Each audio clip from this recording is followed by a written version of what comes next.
We're back, baby. Little boom breakdown coming to you. Talking about some crazy fights announced today, man. Unbelievable. So many fights announced tonight. We got Edson Barboza versus Justin Gaethje coming up in Philly this Saturday. That's going to be a crazy fight right there. I don't know who's going to come out on top on that fight, but I have an idea of what my prediction is and what I think is going to happen. We'll talk about that.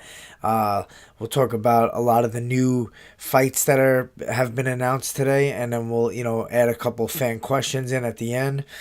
I'll make some fight picks for the rest of the card going down, and that'll be it, man. Let's start with Edson Barboza versus Justin Gaethje. We know Justin Gaethje is a guy who has no quit in him, who's gonna be nasty in there, get really aggressive, push forward, and be throwing reckless abandonment at you. That's like a guarantee in all of his fights. And I think in this fight that could be a downfall for him because I see Edson Barboza being the faster guy, the more technical guy, and a guy who is a little bit more dangerous as far as striking technique goes. The guy's going to be throwing crazy leg kicks. We know Gaethje's not going to be checking those leg kicks. I think Barboza's going to eat up his legs. He's going to be moving well. And let's be honest, Gaethje's going to have to use wrestling, I feel, at some point in the fight if he wants to tire out Barboza, kind of pressure him against the cage and get that lactic acid building up to slow Barboza down. That's when we've seen him lose fights. We've seen Kevin Lee do that to him. We've seen Khabib do that to him. I think, not many fighters are like Khabib or Kevin Lee, so it's going to be hard to do that to Barboza, and Gaethje's known to be a fighter who just gets in the fire and exchanges with you, and he's like, hey, let's see who's going to go down first. So if that's the fight that Gaethje's going to fight, I think that's going to put him in trouble. I think Barboza is going to be a little bit more accurate. He's going to be a little bit longer, and he's going to land some crazy kicks, whether it's leg kicks, body kicks, spinning wheel kicks. You gotta be on point when you fight a guy like Edson Barboza, and he's looking better and better. His last couple fights, his last fight against Dan Hooker, he put on a display that was crazy. Hooker, props to him for his toughness, but Barboza looked amazing in that fight, and I feel like we're gonna see the same Barboza in this fight. I think he's going to really chew up the legs early, and Gaethje's going to have trouble finding that power shot. And over the first couple of rounds, I think, it's Gaethje's chance to try to land a hard shot and put pressure on Barboza and really try to tire him out a little bit. I think if he's smart, he will incorporate some clinch and some wrestling. That's a big factor in this fight, but I just don't see Gaethje sticking to a game plan like that. I feel like he's gonna just try to take his head off, and Barboza's gonna outpoint him at first, and then chop the legs over and over and over until Gaethje really can't fight anymore. And then I see Barboza being able to either knock him out or get a TKO in this fight, and I don't think it's gonna go 5 rounds. I think Barboza is going to get the finish probably third or fourth round.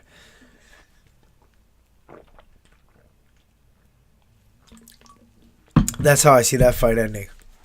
But before I go down the rest of the card, man, we got Tyron Woodley versus Robbie Lawler rematch. They just booked, and that's in Minnesota, June 29th. I was interested to see that. I wouldn't have thought that Woodley was going to rebound that quick after that loss. I was pretty shocked at that one. I thought maybe, the UFC was going to aim to make the Askren versus Lawler rematch. I thought that's the way they were going, but I guess they have different plans. Kind of interested to see what happens with Askren because I think they should make the Leon Edwards versus Masvidal fight, and then you got Lawler and Woodley, and you got Usman versus Covington. So I'm curious to see who they throw at Askren, unless they decide to go Askren Masvidal. I don't know. I'm wondering what they're gonna do there, but we also got announced Nunez versus Holm for the bantamweight title. And that's a great fight. Holm is somebody who gives everyone trouble pretty much. She had a good fight against Cyborg. I think she showed that she had some really strong clinch game against Cyborg. Strong, more than what we would have expected. You would think Cyborg would be the stronger woman, but Holm looked good in that fight. And she's always got high level kickboxing, always got very elusive movement, and she's in and out with her striking. So interested to see how that fight plays out, but Nunez hits like a truck, and I don't know if any girl could handle that power, man. That's some different kind of power for the bantamweight division for the females. The way she put Cyborg out, that was really impressive. So tough fight for Holm, but Holm's got a good style to potentially come out with a decision win by points. We'll see what happens. You got to beat the champ though. Then they announced John Jones versus Thiago Santos, and this is it's cool to see the division shaping up where there are a lot of these guys coming up or getting their chance against John Jones. It's really cool to see a champion really defend his belt against the next guy. We don't see that too often in the sport these days. But John Jones is just on another level. I don't see any of these guys giving him trouble. I think we're not going to see John Jones in trouble until he moves up to heavyweight and starts fighting guys bigger than him at that heavyweight class. Maybe Stipe Miocic, Daniel Cormier at heavyweight. Guys that are probably going to give him more tests in the future. But Thiago Santos does have that power. He comes out the gate blazing, so guns blazing early on for him. And if he catches anybody, it's tough goings from there. So interested to see if Thiago Santos can land something big on Jones, but I see Jones picking him apart like he does everybody with his tactics. The guy's a technician, man. He's a genius in there, high fight IQ. And I don't see Santos being able to do anything to him that, is different than any other fighter.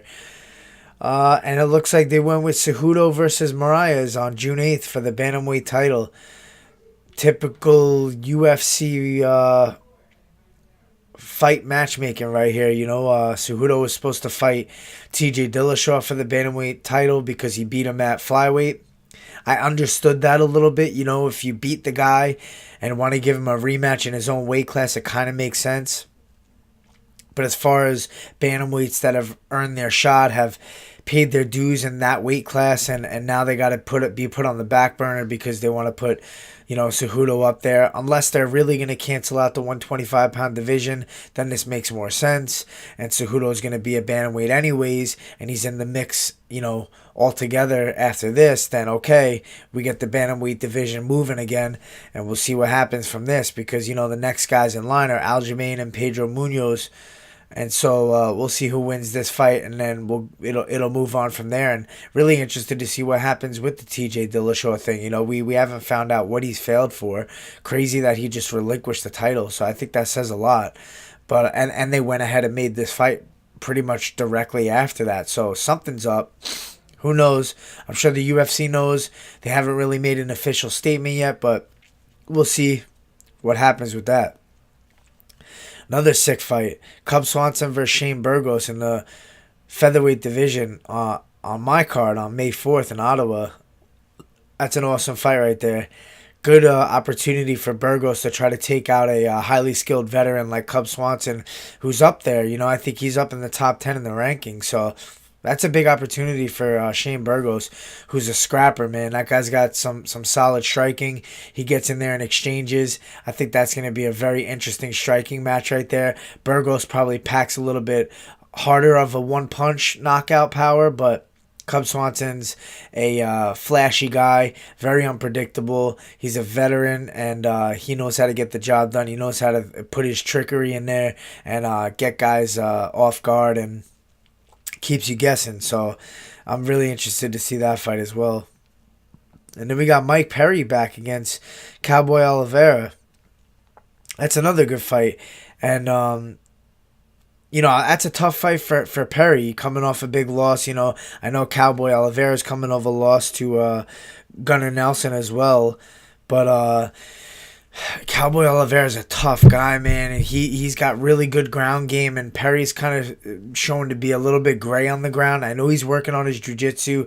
Hopefully, he's made big improvements there. He's always got the power on the feet to hurt guys, and he's got the heart to stay in there and scrap. So that fight could go two different ways. You know, it can be a striking war and a bloody fight, or Cowboy Oliveira could potentially get the fight to the ground and finish with a submission.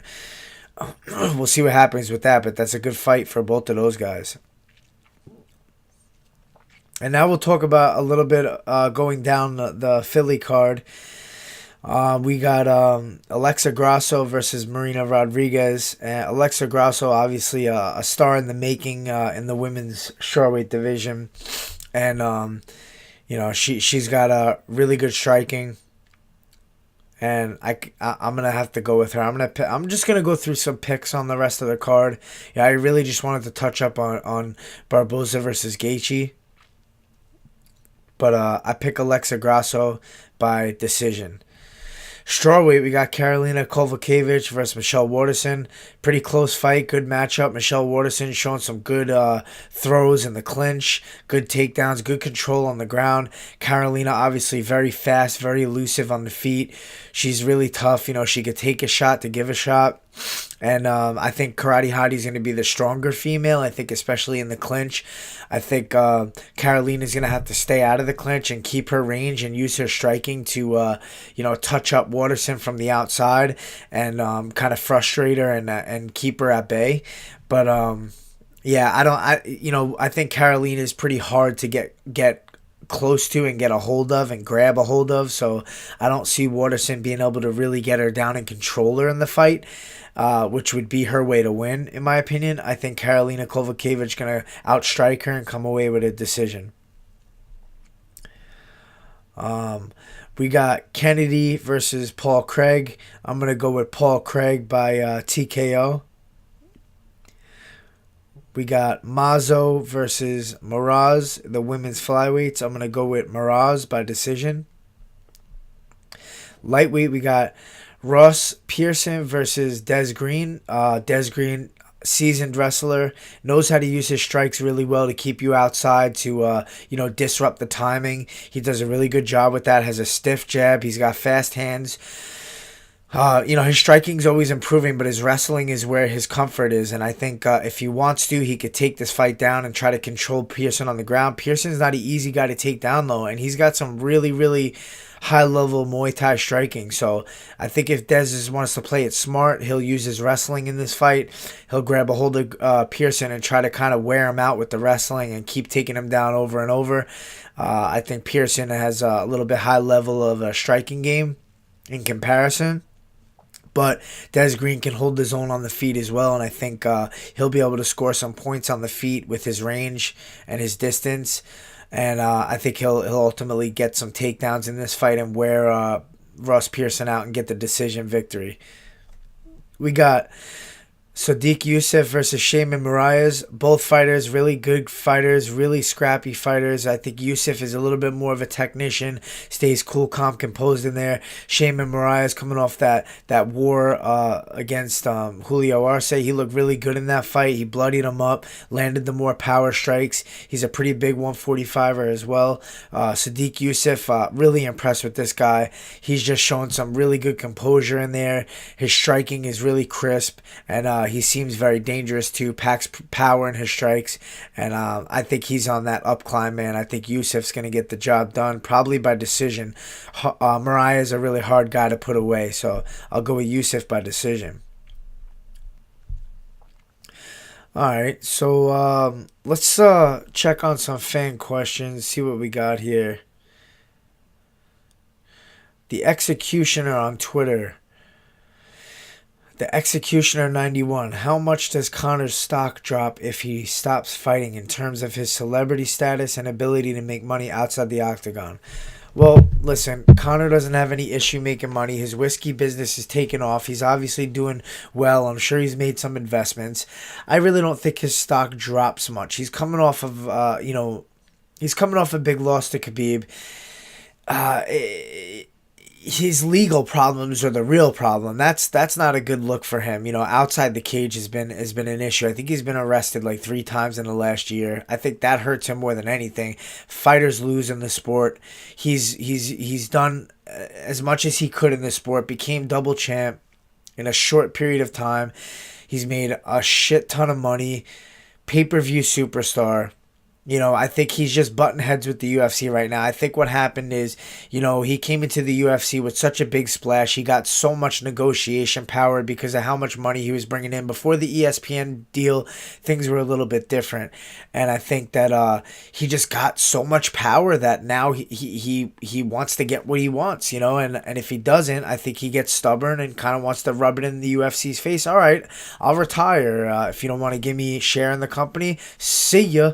So I don't think it's a real retirement. I think it's kind of just a tactic for negotiations, and I think the UFC is probably not going to bite on the actual thing that he wants, which is a share in the company, but I think they will bite in the end in order to get Conor back in the cage. And, let's be honest, when they do business together, things are great for both parties. So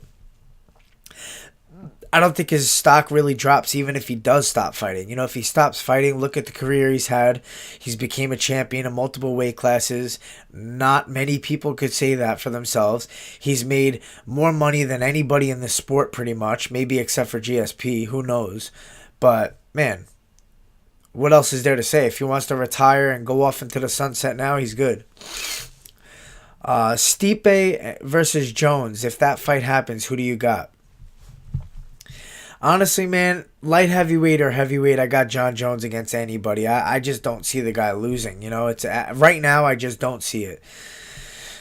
I think Stipe gives him a threat. I think it's a good fight. I think Stipe's size, his power, his durability, he's a good wrestler himself, and I think that he could get in John Jones' face and create problems, but John Jones is still going to have the reach. He's going to have the wrestling advantage. He's going to have the jiu-jitsu advantage, and he's going to have more diversity in his striking in that fight. Stipe's a very basic style striker. He's very effective, but he's more of a basic style. I think John Jones has so many tricks up his sleeve. No matter who he fights, it's always a surprise for them to see what he brings to the table. Is Gaetche Barboza a mismatch given Barboza is a specialist striker? I don't think it's a mismatch. I think that Barboza is a specialist striker, and I think that's going to play a big role in the fight, but I don't think it's a mismatch. I think Gaetche definitely has a potential to land a power shot. He has a potential to break Barboza. I mean, we've seen Barboza broken in the past. Mostly it's from wrestling and from grinding and from clinch and being, having his back against the cage and a guy putting a lot of pressure on him. And Barboza could put that kind of pressure on him, but I don't think he's going to put that kind of wrestling pressure on him, that grappling pressure where he's constantly grabbing a hold of a leg, wrapping around his back, grabbing a clinch, trying to take him down. Those are the guys that really tire out Barboza and make him look different in fights. I don't see Gaetche doing that in this fight. I think Gaetche gets in the firefight against everybody, and he's going to have to land that power shot and really hurt Barboza early to come away with victory. I just don't see it happening. I think Barboza's going to look sharp. He's going to look like a technician in there, and he's going to look like a specialist striker like he is. Oh, and you body bagged Brooks. Boom. Thanks, man. Yeah, I'm working on some music. I'm trying to get a legit mixtape out there. I made like 10 songs. I'm not 100% happy with the product, though. I really going to try to start working with a legit producer where I can get the quality of sound to my music down pat. I feel like I'm good. I'm a good writer. I have some good lyrics that I have, but and my flow is pretty decent too. But we got to get a good producer so that the finalized product is as crisp and clean as I would like it, to start putting it out there on iTunes, Spotify, and getting it out to the public. So, but definitely get a single out soon. So be on the lookout for that. We'll get some music to you soon. I still got to make an iTunes. I don't know why I'm slacking, but I'm working on the music for sure. All right, well, that's pretty much it right there. I don't like to really get too crazy into the prelims on these cards. I like to kind of just touch up on the main event and make some picks. Some of the cards I get more in depth with more fights, but that's it for tonight. Follow me on Instagram, BrianBoom135. Same on Twitter. If you could give me a thumbs up on this, I'd really appreciate it. That would help a lot. Also, if you want to subscribe to the YouTube channel, we're gonna have more post shows for after the fight cards end, and also more Boom breakdowns to come. So thank you guys for tuning in. Boom.